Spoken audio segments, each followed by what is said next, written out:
actually are the ones that started the national response, and so was it in many African countries. We must therefore end about barriers to progress of the HIV response without talking about funding. A lot has been said about it in the recent past, and a lot more will be said about it today. The law empowers the Ghana AIDS Commission to mobilize domestic funding to support the national response. With the support of government, the private sector, and the good people of Ghana, we are working to fulfill this mandate of the community in the mining communities. I'm happy to note that we are blessed with the best opportunity in history to defeat the HIV and AIDS pandemic, which has haunted the world for 40 years. Now more than ever, we have the scientific tools and proven strategies to eliminate HIV transmission and end AIDS as a public health threat. We must seize this golden opportunity without fear. Therefore, the health sector must ensure optimal coverage of HIV testing and counseling, antiretroviral treatment, viral load testing, prevention of mother-to-child transmission, and treatment of comorbidities. Optimal coverage of these services is the surest way of achieving the 95-95-95 targets and eventually end AIDS in this decade. I am under no delusion of the challenges we face now or those ahead. Ending AIDS continues to be an uphill task that requires diligent and dedicated work of government, partners, health workers, civil society, and indeed all sections of society. Government will do its part, and so must each one of us. My government is a firm believer in the adage that it takes a healthy population to build a prosperous nation. Therefore, by prosecuting a holistic approach to addressing our health challenges, not only by investing amply in health systems and infrastructure, we are equally investing in roads, water supply, and other complementary infrastructure necessary to improve the health of the population. There is yet another area which calls for urgent attention in our bid to end AIDS. It is the sustained high number of new infections recorded in our country in recent years, as reported by the Ghana AIDS Commission. High number of new infections underscore the fact that HIV prevention is a major gap in their response, which can be blamed lightly on the flagrant disregard of HIV prevention protocols in the Ghanaian society. We should recognize that the current trajectory of new HIV infections is inauspiciously to our goal of ending.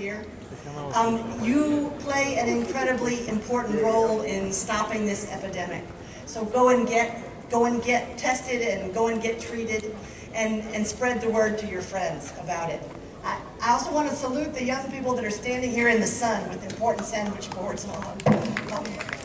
Thank you very much. You all have very important messages. World AIDS Day is something that I am very honored to participate in. It's a chance for us to remember the millions of lives that we lost since the disease was first diagnosed more than 40 years ago. And also to remember that 40 years ago, and even more recently than that, people died in terrible conditions, without hope, without treatment, sometimes without painkillers, often cast out by their families. We really have come a long way so that now people can be tested and treated and protect the ones they love. And we're doing work to get us to the end of the pandemic once and for all. Leave the rest of the 98% of Ghanaians who are HIV negative at risk of acquiring the virus if you do not prioritize and accelerate interventions to interrupt new infections in our country. There are inequalities and gaps that must be addressed immediately if our aspiration to end the epidemic by the 2030 is to be realized. For instance, Whereas HIV prevalence among ANC clients is 2%. Prevalence among sex workers and men who have sex with men are 4.5% and 18.1% respectively. The UN-AIDS report in 2021 affirms that key populations, that's including sex workers and their clients, gay men and other men who have sex with men, people who use drugs, transgender people, and their sexual partners accounted for 70% of infections globally. 51% of new HIV infections occurred in sub-Saharan Africa, and Ghana contributed 19,000 to it.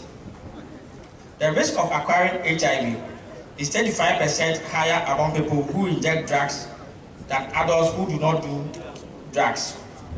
30% higher for female sex workers than adult women. 28% higher among gay men and other men who have sex with men than adult men. And 14 times higher for transgender women than adult women. Every week, around 4,900 young women aged 15 to 24 years become infected with HIV globally. In sub-Saharan Africa, 6 in 7 new infections among adolescents aged 15 to 19 are among girls. Girls and young women aged 15 to 24 years are twice as likely to be living with HIV than young men. In sub-Saharan Africa, women and girls account for 63% of all new infections in 2021. In 2021, 85% of people living with HIV knew their status globally, whilst in Ghana it was only 72%. Among people who knew their status globally, 88% of them accessed treatment. But let me say that Ghana has a very high percentage. We had 99% of it. Among people accessing treatment, 92% of them were virally suppressed. But in Ghana, we did 79%. Ghana has a robust program targeted at key populations. However, the prevention component of the national response for the general population is largely underfunded. There are very clear treatment and service delivery guidelines, but there are also big gaps in community security and procurement supply management, affecting the stock of HIV test kits and condoms, which are essential for stemming the tide of the epidemic among the key and general population. The Ghana Health Service, through the National AIDS Control Program, has revised its differentiated service delivery guidelines to improve access to HIV services in line with this year's theme to accelerate progress to end AIDS. Including Galaxias and women in such communities to help prevent are the results of widespread use of antiretroviral medicines and application of incidents where 1,000 uninfected population also reduced. Years ago, when the commission was established, the HIV situation was quite dire, as HIV prevalence was approaching the threshold of exponential growth of the epidemic.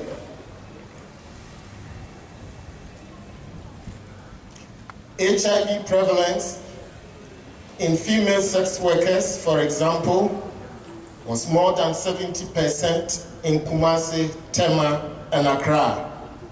Bed occupancy in many health facilities was predominantly AIDS-related.